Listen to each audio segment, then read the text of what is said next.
Ce n'est pas l'Évangile. Ce n'est pas la vérité. Vous êtes un hérétique damnable. Je ne veux pas faire la vidéo d'aujourd'hui parce que cela m'attriste. Mais en tant que prédicateur, j'ai la responsabilité de parler des problèmes du ciel et de l'enfer. Il y a un faux évangile qui est en marche. Et il a fait une assez grande impression cette semaine à la conférence de délivrance de Greg Locke. Dans cette vidéo, je partagerai avec vous les faits de ce que dit la Bible à ce sujet et ce qui s'est réellement passé lors de cette conférence. Je ne veux pas faire cette vidéo, mais j'ai le devoir devant Dieu de la faire.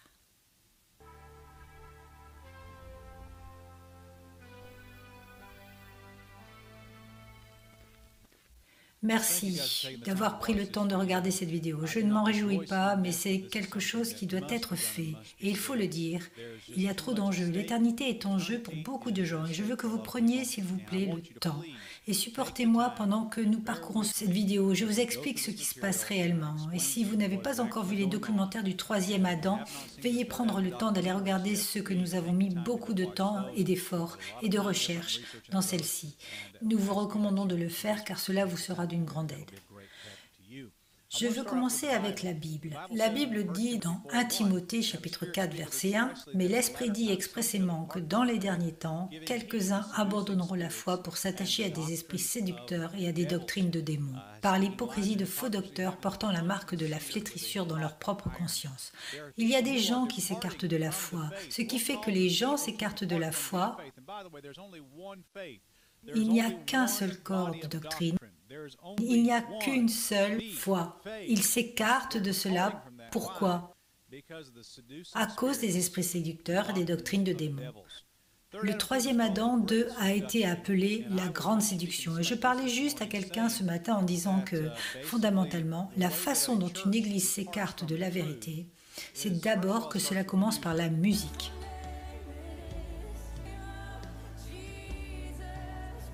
C'est la première étape pour s'éloigner de la foi. Et ensuite, puis ça va à la doctrine pour que vous voyez qu'il y a un domino que vous pouvez lancer dans votre ministère, que le domino entraîne la chute d'autres dominos et ensuite finalement tout se termine dans le temps.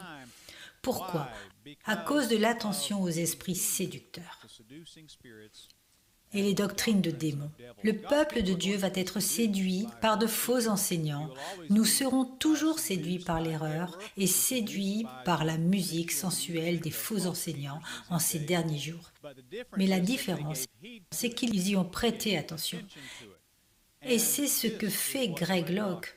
Nous avons fait un documentaire intitulé « Comment les puissants sont tombés sur Greg Locke ». Et nous l'avons félicité parce que vraiment, dans mes jeunes années, j'ai regardé Greg Locke comme un héros, un jeune homme qui est sorti du péché et qui a suivi le Christ. Il est allé prêcher, il a donné sa vie pour prêcher l'Évangile. Il a même écrit des livres et a été publié. Je me souviens de ces jours et son départ dans la foi est quelque chose qui m'a beaucoup troublé.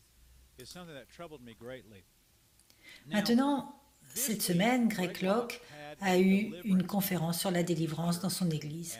Et il y a tellement de choses là-bas que nous pourrions montrer, mais je veux vous montrer quelque chose ici. Et en gros, tous ces gens se sont réunis. Ils ont enseigné comment faire des ministères de délivrance. Et il y a quelques personnes là-bas que nous pourrions vous montrer, mais fondamentalement, je veux que vous sachiez que la délivrance, ce ministère de délivrance n'est pas l'Évangile. La délivrance n'est pas l'Évangile. Et fondamentalement, ce qu'est le ministère de délivrance est un système de religion qui enseigne que tout est un esprit au lieu de s'engager. Vous savez cela. Vous devez vous repentir de la luxure. Maintenant, vous devez être délivré d'un esprit de luxure. Et donc, vous êtes absous d'une responsabilité personnelle. Et maintenant, vous savez que la raison pour laquelle j'ai volé une banque est parce que l'esprit de convoitise m'a envahi. Ce qui m'a poussé à mettre un masque sur mon visage et à aller dans une banque et commettre un crime. D'accord, je n'ai pas besoin de me repentir de ma convoitise, j'ai besoin d'être délivré de l'esprit de convoitise et c'est tout. C'est ce qu'ils enseignent, c'est ce que ces gens croient, et fondamentalement, c'est qu'ils ont enlevé le poteau, le but, au lieu de se repentir du péché. Vous devez être délivré d'un esprit, et ce n'est pas ce que la Bible enseigne. Et donc la délivrance n'est pas l'évangile, la délivrance n'est pas la façon dont la vie chrétienne est vécue. Et je veux vous montrer ce passage de l'Écriture. C'est dans le livre de Matthieu, chapitre 12. Dans le sens de la délivrance. Je veux que vous voyiez ceci, parce que c'est ce genre d'explication, ce dont le Seigneur parlait dans Matthieu 12. Il parle des esprits impurs qui quittent le corps des gens. Et bien sûr, les esprits démoniaques habitent les gens, oui, mais ils n'habitent pas les gens sauvés.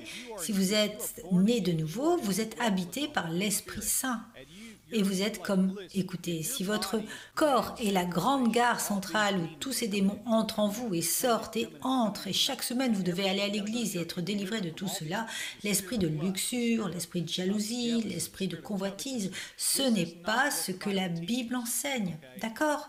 Il est dit dans Matthieu 12, verset 43, lorsque l'esprit impur est sorti d'un homme, il marche dans des endroits arides, cherchant du repos et n'en trouve pas. Alors il dit, je reviendrai dans ma maison d'où je suis sorti. Et quand il est venu, il le trouve vide, balayé et garni. Puis il s'en va et prend avec lui 7 autres esprits plus méchants que lui. Et ils entrent et y habitent. Et le dernier état de cet homme est pire que le premier. Ainsi, ce sera aussi pour cette génération méchante. Donc, fondamentalement, le Seigneur dit que vous savez qu'un démon en sort et qu'il revient avec 7 autres. Dans un sens, je crois que c'est ce qui se produit. Lorsque ce ministère de délivrance est pratiqué, ces gens ne deviennent pas plus saints, ils deviennent de pire en pire. Et c'est pourquoi vous voyez tant de scandales d'immoralité complète dans le monde pentecôtiste. C'est parce que ce truc ne vous rend pas saint. Greg Locke prêche et enseigne et croit que si votre enfant a une maladie, une condition médicale comme l'autisme, alors c'est un démon. C'est un démon chez votre enfant et votre enfant n'a pas besoin d'aide médicale. Votre enfant a besoin d'être délivré de l'esprit de l'autisme. Je vous dis que votre enfant pourrait être démonisé et attaqué, mais votre médecin l'appelle l'autisme.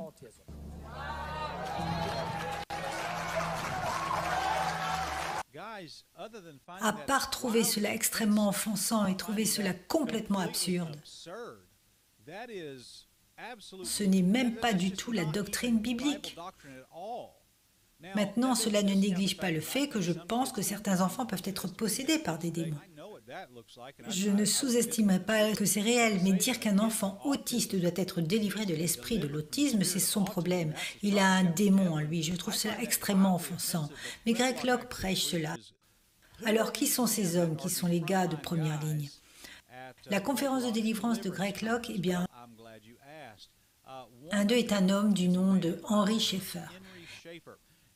Et Henry Schaeffer a bien sûr une petite chaîne YouTube. Et là, il est juste en train de prêcher que vous savez que chaque maladie de votre corps est une sorte d'esprit qui doit être réprimandé au nom de Jésus. Et puis aussi, l'autre gars qui m'intéresse beaucoup, c'est Daniel Adams ici. Daniel Adams dirige une chaîne YouTube appelée La Vie Surnaturelle.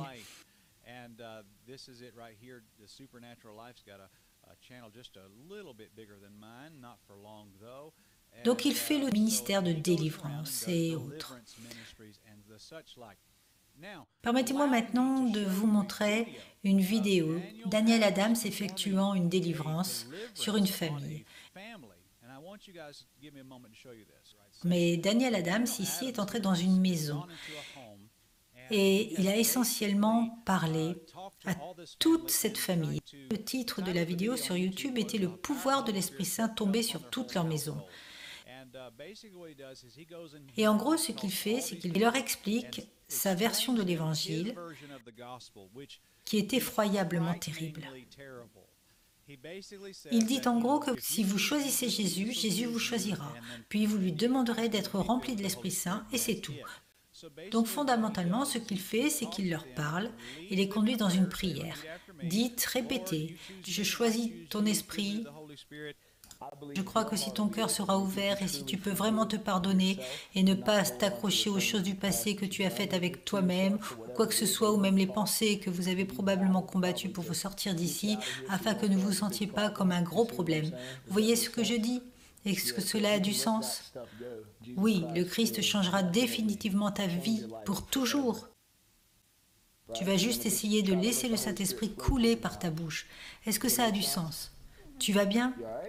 Donne-moi tes mains, mon pote. Tu vas juste essayer de laisser le Saint-Esprit couler à travers ta bouche. Peux-tu dire, Jésus, Jesus, je te choisis choose you parce que tu me choisis. because you choose me. Je te demande de me remplir du Saint-Esprit. I'm asking you, fill me, the Holy Spirit. Et utilise-moi au nom de Jésus. In Jesus' name, Amen. amen. Il est déjà sur moi. Oui, le voilà. Oui, oui. Plus, plus, plus. C'est lui, frère. That's it, don't more.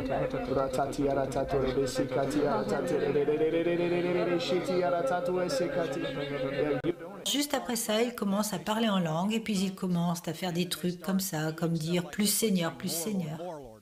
Et ensuite, toute la famille commence à parler en langue au nom de Jésus.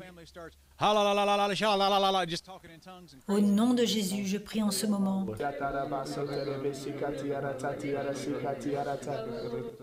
Et c'est ce qu'ils font. Tu choisis Jésus, Jésus te choisit. Prions maintenant, soyons remplis de l'Esprit Saint. Et tout cela fonctionne et fonctionne comme un événement culminant où ces gens commencent littéralement à trembler et à s'effondrer sur le sol comme un poisson. C'est démoniaque. Ce sont de faux enseignants et c'est ce que Greg Locke, entre autres, prêche chez lui maintenant. Laissez-moi vous montrer cette dame ici. Elle est apparemment comme la matriarche de cette famille et il commence à prier avec elle. This is what happens to people who know the Holy Ghost.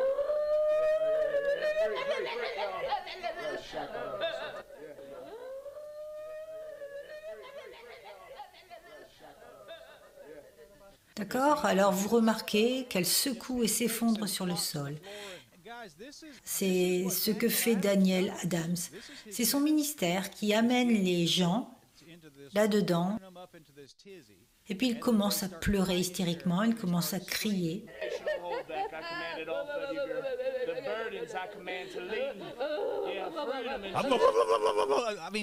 C'est tellement triste. Je ne peux... Ce n'est pas l'évangile. Ce n'est pas la vérité. Vous êtes un hérétique damnable, donnant à ces gens de faux espoirs. Ces dames et messieurs que vous regardez ici, ce que vous voyez ici, est le visage du mal. C'est le mal.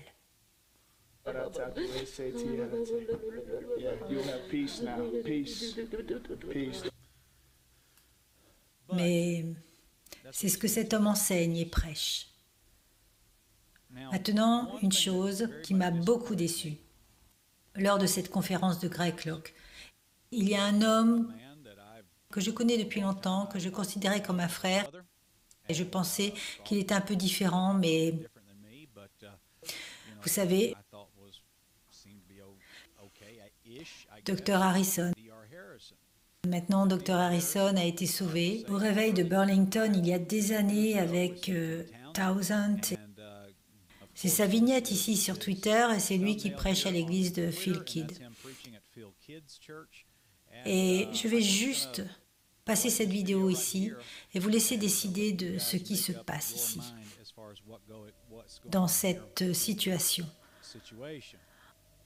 En gros, je vais vous montrer les points forts. Vous voyez des gens là-bas dans l'esprit. Ils sont là, riant, allongés les uns les autres. C'est des trucs de renouveau de Bronzeville. C'est du Kundalini. C'est d'un esprit de l'Antéchrist. qui travaillent dans ces gens.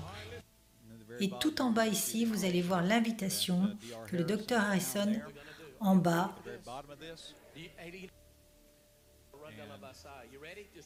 il demande le pouvoir de délivrance.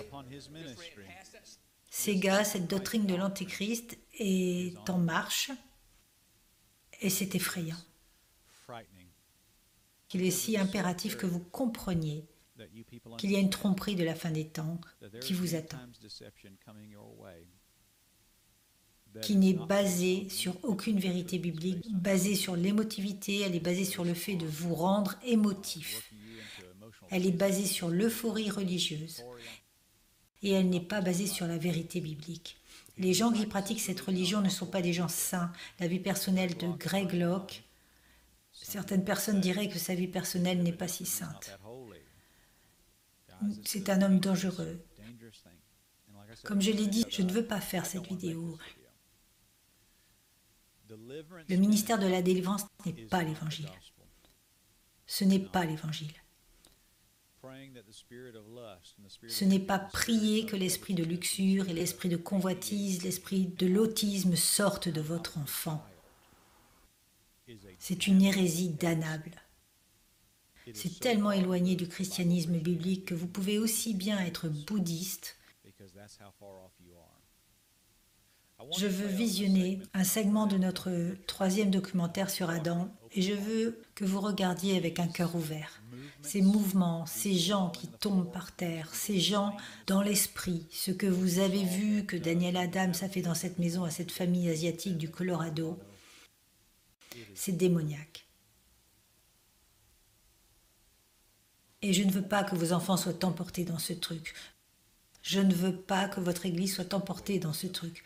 Écoutez, je sais de quoi je parle, c'est ce que je fais, ça commence par la musique.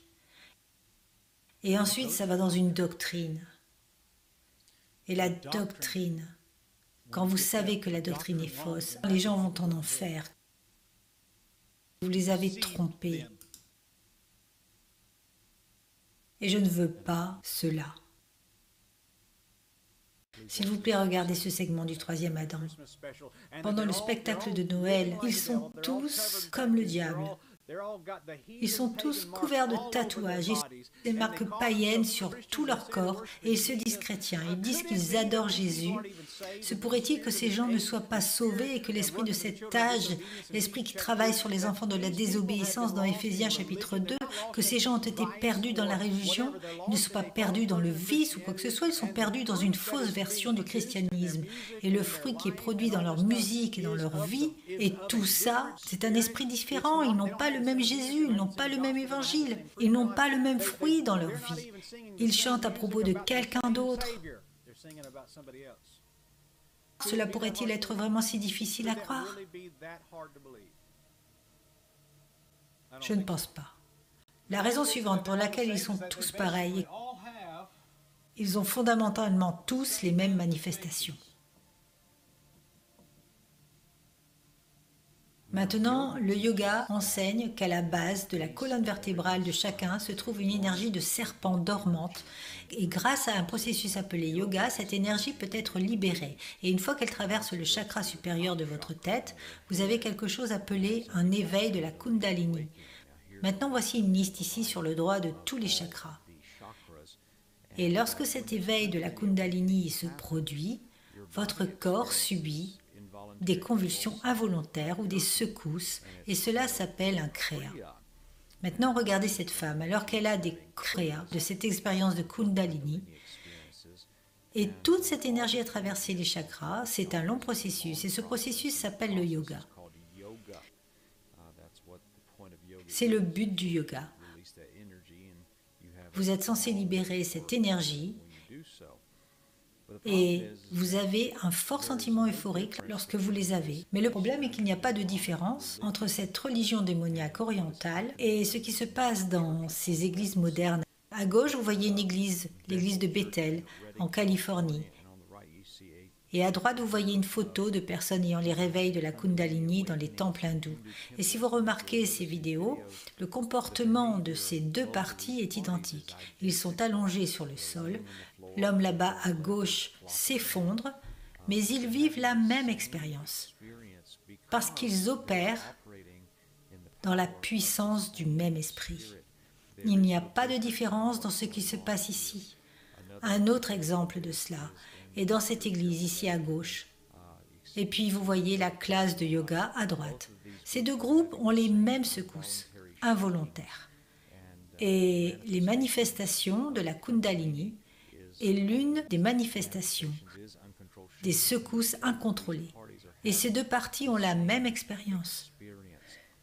Une autre chose ici est la maîtresse de Todd Bentley. Il avait une femme et des enfants. Il trompait sa femme avec cette femme. Et puis il l'a épousée et est resté au ministère. Cette femme se lève et donne un témoignage. Et sa tête commence à trembler. Et c'est identique à ce que fait cet homme à droite, dans le temple hindou. La même expérience.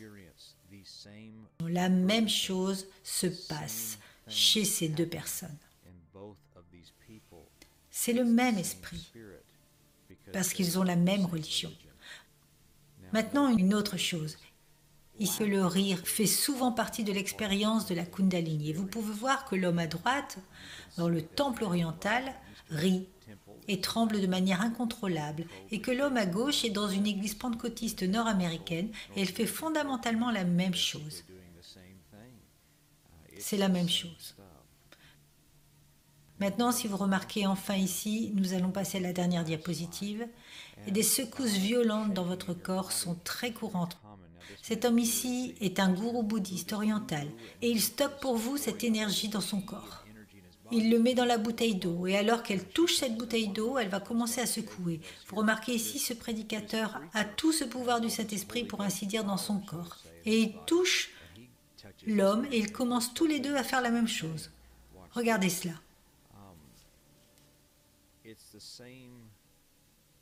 C'est la même expérience, parce que c'est le même esprit. Ce n'est pas le Saint-Esprit. C'est le même esprit satanique, le Kundalini, qui travaille dans les deux parties. Que Dieu parle à votre cœur et que le Seigneur en tire gloire. On vous aime.